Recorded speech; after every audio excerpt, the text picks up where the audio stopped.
Now, when Dylan Roof went into that church and he pow-powed all those innocent people, he took those lives, he took those innocent souls, and they whipped them over to Burger King. The narrative wasn't he's a savage, he's a monster, he's a criminal, he's a beast. That wasn't the narrative. The narrative was he's mentally ill. He wasn't hugged enough as a child. His mother didn't give him enough attention. He's a lone wolf. He's a lone soldier. He acted completely alone. He wasn't a part of any white supremacist groups. He wasn't a part of any enclaves that would lead him to this path of destruction. No, he did this all on his own, and it was all due to mental health. My question is this guy going to get the same mental health tag? We know this is America, and I don't give a damn if she's from the Ukraine. You can't just go around killing white women. And a lot of people believe that this is some type of conspiracy. A lot of people believe that it's not real. They're pointing to the red hoodie. We see a lot of repetitive red hoodies in instances like this. We see a lot of crisis actors. That's not coming from me. That's coming from the general consensus. As we analyze this video, we're going to see people's response to this quote unquote crazy person, this monster, this mentally ill savage. Now, if we do a little history, it was said that his mother kicked him out the house because he was getting too wild and too reckless for his own mother. And in this case, they're even coming for the judge. He was a four-time repetitive felon. He had been to the pen 14 times for multiple different things, and they let him out. They're coming for the judge. They're calling for the judge head. I want to know what the people think, though. It's getting tricky. Is this some type of conspiracy? Is this real? A lot of people were upset that this wasn't getting a lot of media coverage. I'm going to tell it to you like this. It's plantation politics. We didn't land on that plantation. The plantation landed on us. Let's get it. Okay, now if you look at people's reaction, nobody seems to be in awe. Nobody seems to truly care. I mean, you got this guy in the gray who supposedly witnessed it. People are even saying that he had some type of device that was squirting fake blood. You got this woman right here in the red, and she's just kind of seeing what's going on, but not really paying attention. You got these people in the back who are minding their own business. And then you got the girl who doesn't seem to know what just took place. She's like, did this really just happen? But not frantic about what just happened. You know what I mean? Just kind of holding her neck and crying. Now, superb timing. A lot of people are saying great timing. You send the National Guard out to Chicago. You're sending the National Guard out to D.C. What better way to show that you need a National Guard than to show that these people out here are savages and they need to be kept in their place and they need to be patrolled 24/7 by the National Guard. But then when you look at places like D.C., they said the crime was going down.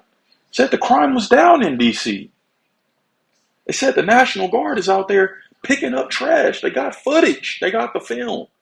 National Guard out there picking up trash as if they're on lunch duty, as if they got in trouble in the classroom and the teacher told you, you know what, no recess for you, little Timmy. You on trash pickup today for how you been acting in class. That's what the National Guard out there doing. They out there picking up trash with the little trash picker-upper. So is crime really how they say it is, or is Trump just making a diligent effort to get a lot of these mainly black populated areas under control? Y'all let me know, man. Maybe because maybe Chicago needs this. Maybe Chicago truly needs this. Now, this particular situation happened in North Carolina, and like I said, a lot of people were frustrated because this wasn't making the national runs. But Trump got a hold of it. It's getting spooky now. This thing is being pushed everywhere. But CSNBC, CNN, Fox News, they didn't really care too much about this situation. So you do see the dude in the gray get up and kind of back up. Like, he's crazy. What is he going to do to me? He then leaves, but he's not checking on this woman. Nobody seems to be checking on this woman. Now, if I know my folks, if I know black people, a white person gets stabbed, 9 times out of 10, y'all coming to the rescue. And y'all gonna see if she's okay. Y'all gonna see if she can be helped. People gonna get on their phones, start calling the police. This woman in the red right here gonna start panicking. Where's that footage? The footage just kind of cuts off, but where's that footage? These people in the back minding their own business, but after they realize that she's bleeding and really going through it, where's that footage of these people helping? The footage is kind of murky. It just cuts off, and that's all people get. It's like she don't know she's stabbed right now. She's just crying. For far too long, Americans have been forced to put up with Democrat-run cities that set loose savage, bloodthirsty criminals to prey on innocent people, really very, very innocent people. In every place, they control radical left judges, politicians, and activists, and they've adopted a policy of catch and release for thugs and killers. In Charlotte, North Carolina, we saw the results of these policies when a 23-year-old woman who came here from Ukraine met her bloody end on a public train. And here's a picture of it. This is the picture of it. And this is a picture of the woman, a beautiful young girl that never had problems in life. Good looking lady. Decent looking lady, might I add. Ukraine. Straight from the Ukraine. Accent was probably crazy. R.I.P. If this woman really met her demise, R.I.P. But I will say that the world is a stage. And a lot of this stuff is staged to cause mass confusion, to cause mass hysteria, for people to act out, for them to pass certain laws. Let's call it what it is, man. Allegedly. You know, this is not me saying this. This is just things that I done heard through the grapevine. I done heard that the world is a stage. I heard that they got crisis actors. I heard that they really do stuff in order to push certain policies. And the people are waking up. But if this truly went down how it went down, RIP to this young Ukrainian woman. We don't know much about this woman, though. Just know she comes from a war-struck country. Know she probably came in when Trump was allowing refugees over from the Ukraine to come through. Now he's kicking out a ton of other immigrants. He getting with it when it come to them other immigrants. But he did allow a lot of people from the Ukraine to come over here and seek shelter and seek refuge. So let's get it. With a magnificent future in this country. And now she's dead.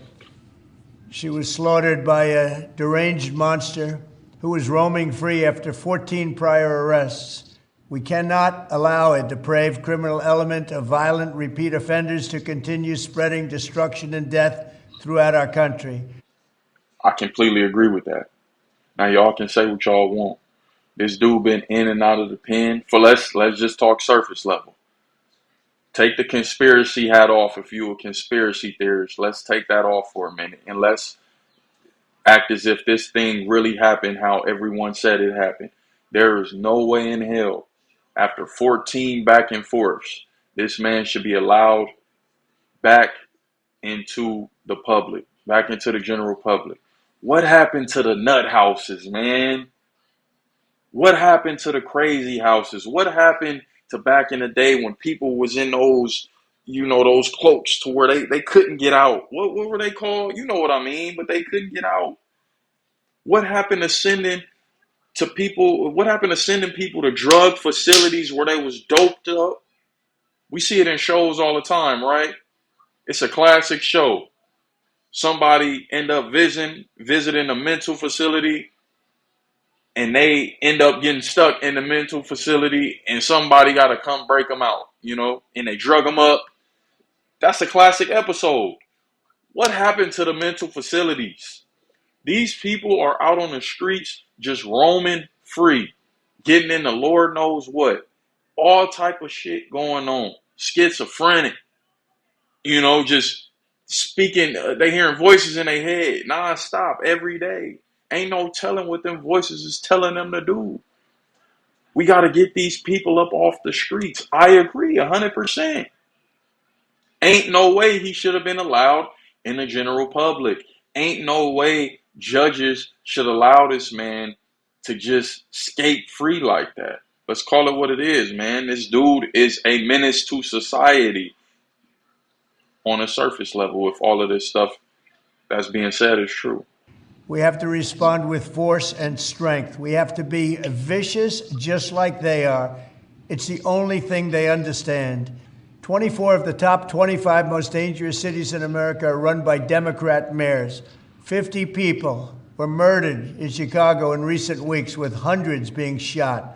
And it's time to stop this madness. The people 50 people murdered in Chicago is crazy. Now, I know the narrative on Chicago. I know what people say about Chicago. But it's been said by a lot of the people who actually live in Chicago that it's not the gangbangers doing all of this shooting. It's not the gangbangers going around causing these mass murders when they have these crazy number of murders in a weekend. 50, 60 people losing their life in one weekend.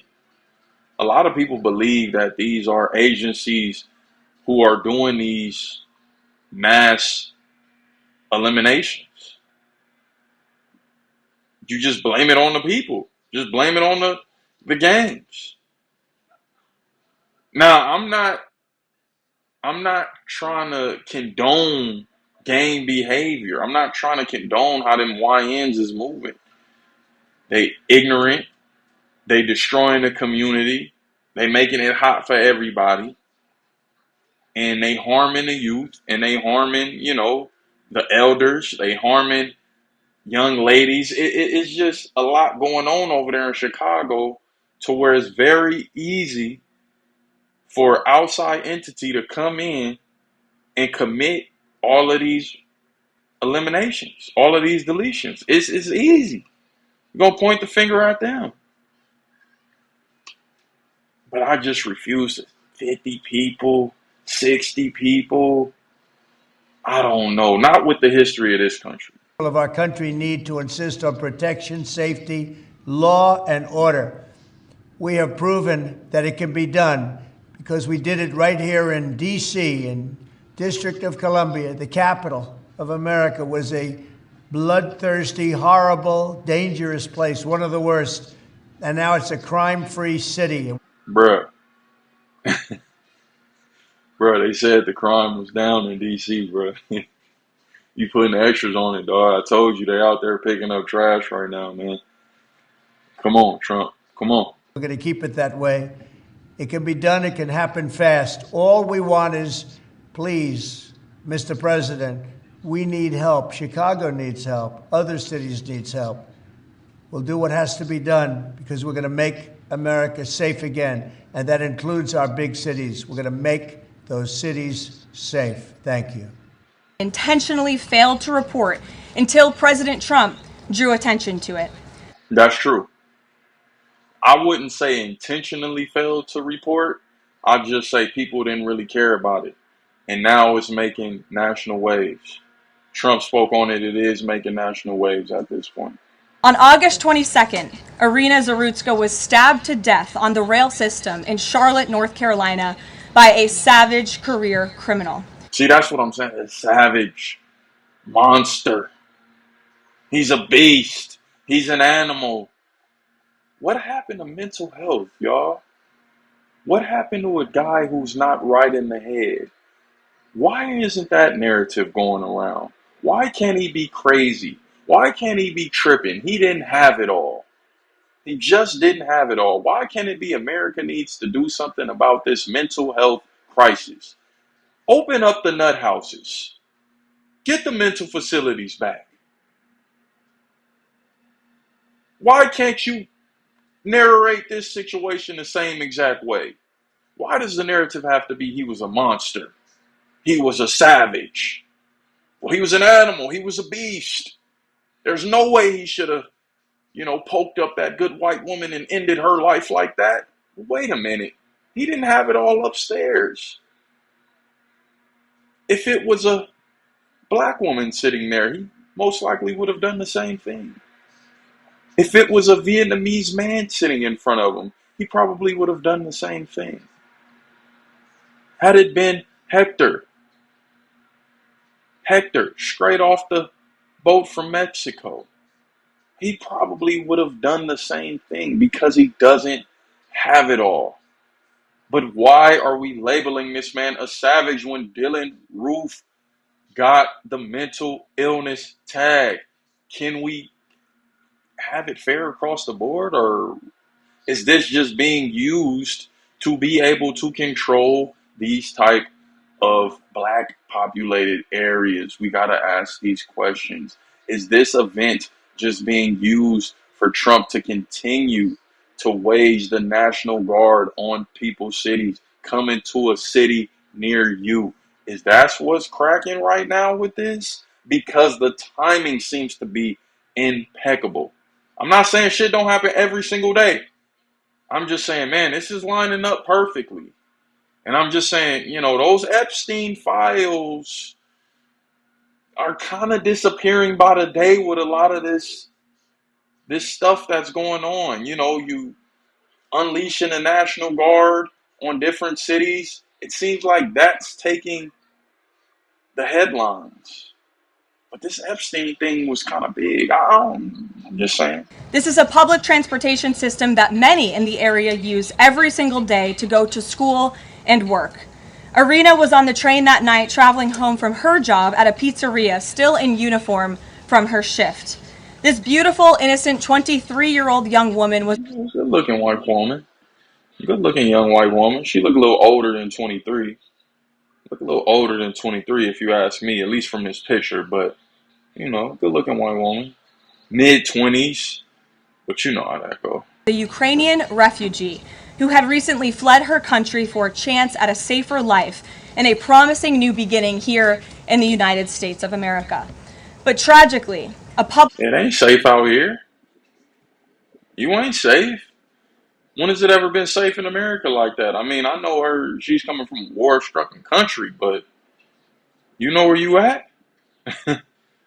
You know where you at? You seeking refuge over here, and I mean, I get it. Land of the opportunity, but you know where you at? You in a place where anything is possible. transportation Black system section in a policy. major American city was more dangerous than the active war zone that she left. The president and the entire White House are praying for her family and friends during this unimaginably difficult time. But while we extend our thoughts And by the way, who is this young lady's family? We haven't heard nothing from her family. We don't know too much about this young lady outside of she was a Ukrainian refugee that was escaping war in her country. We haven't got word from the family. Nobody's really, come forward and expressed how she was a good person. She was doing things with her life. Why is that? Why aren't we getting these type of stories? Usually, we're going to hear from the family, at least a couple friends, at least some people she worked with at the pizzeria, right? prayers, we must also seek justice for this crime and call attention to this heinous incident. Surveillance video of the killing was finally released to the public this past Friday.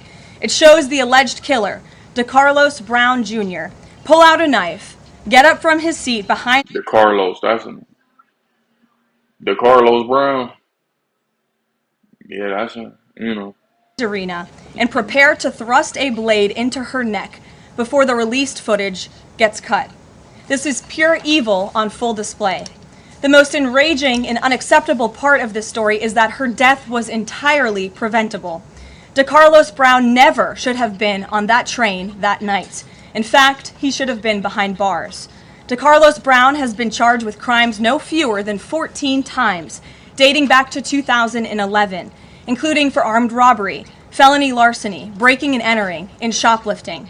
Brown had previously served 5 years in prison for a robbery with a deadly weapon charge, and he had also forfeited bonds 3 different times, twice in 2014 and once in 2023.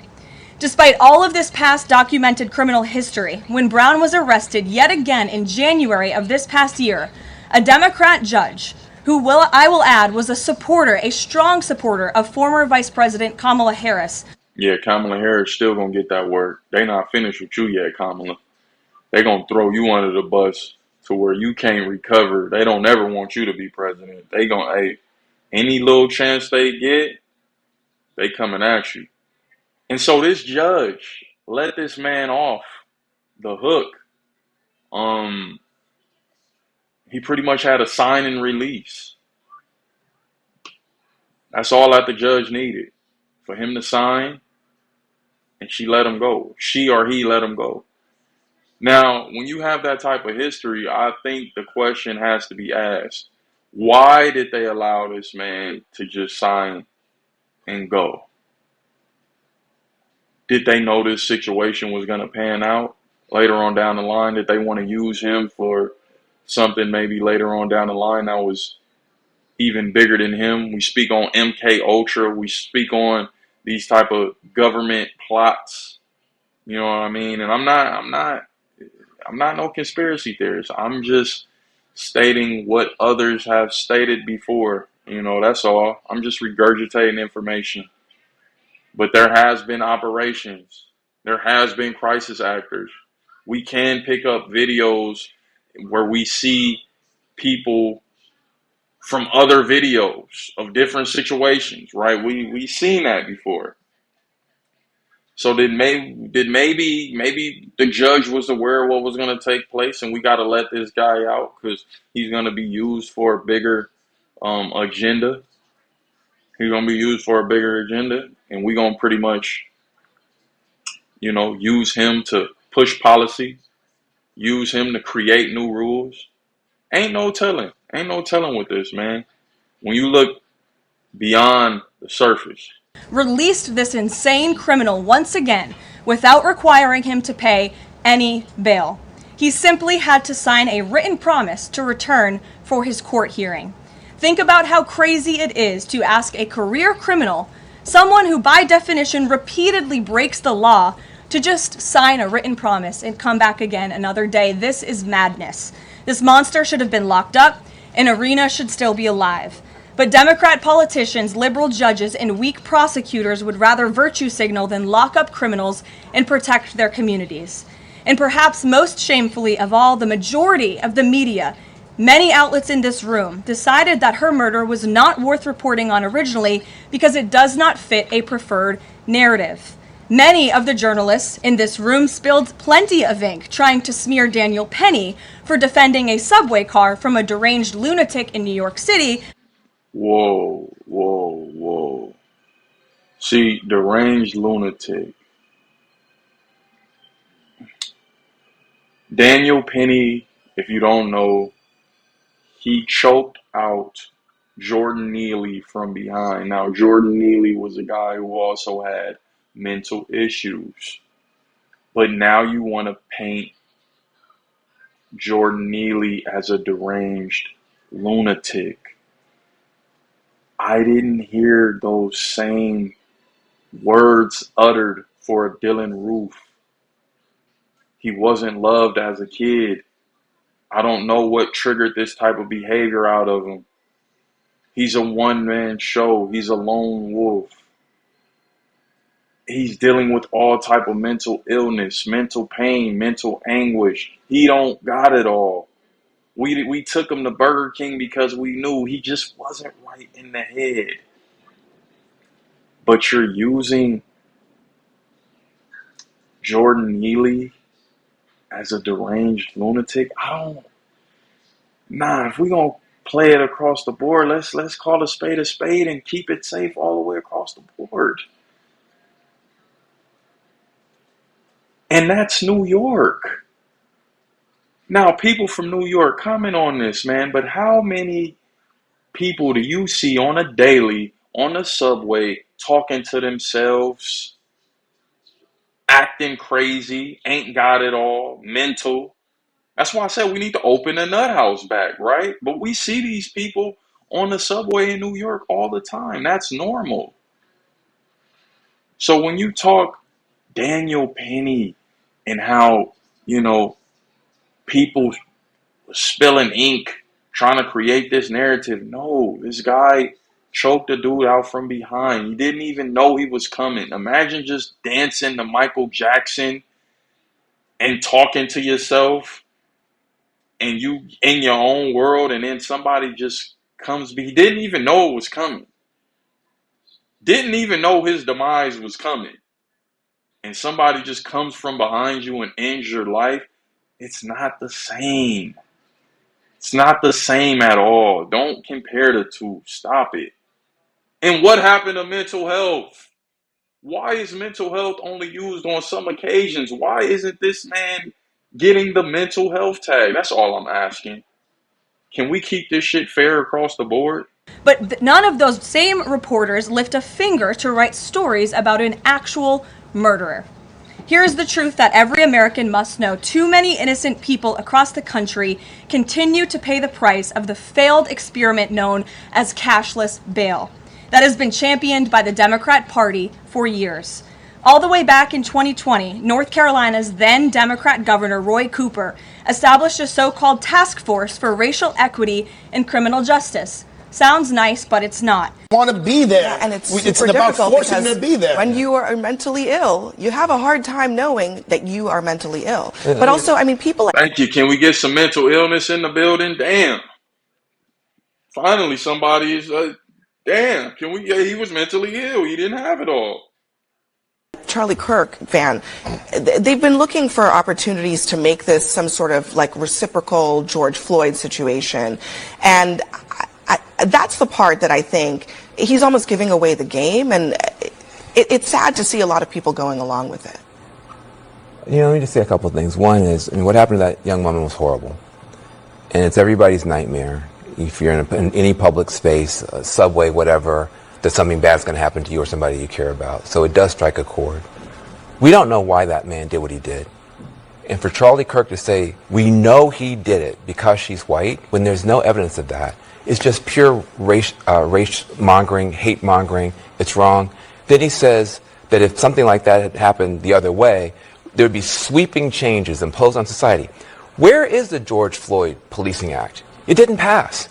Even when you had a white police officer murder a black man on live television, the whole world saw, there were no sweeping changes. In fact... That's true. That's true.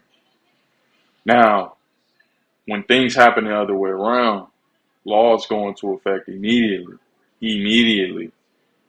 You have to stop Asian hate laws. That was pretty much implemented overnight.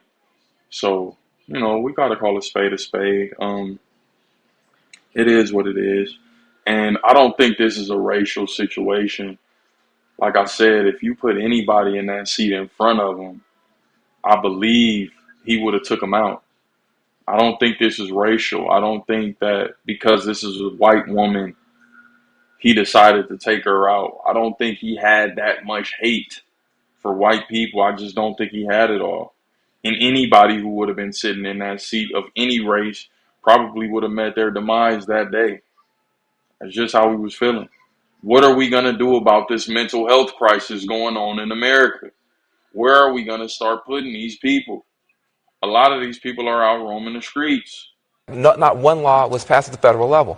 So I think that's an important thing to point out. The other thing is, you mentioned the thing about cashless bail. I think this is a big challenge that we have. Would you have felt better if there had been cash bail and the mom had come and put down $1,000 to let him out? It's not about cashless bail or no cashless bail. It's about the fact that we don't know how to deal with people who are hurting in the way this man was hurting. Hurt people hurt people. What happened was horrible, but it becomes an opportunity for people to jump on bandwagons. And then for someone like Charlie Kirk, he should be ashamed of himself. No one mentioned the word race, white, black, or anything except. Hey, man, I want to know how y'all feel about this. I appreciate y'all if you stayed through this whole video. Make sure y'all tap in. And remember, man, hey, listen, we didn't land on that plantation. Plantation politics landed on us.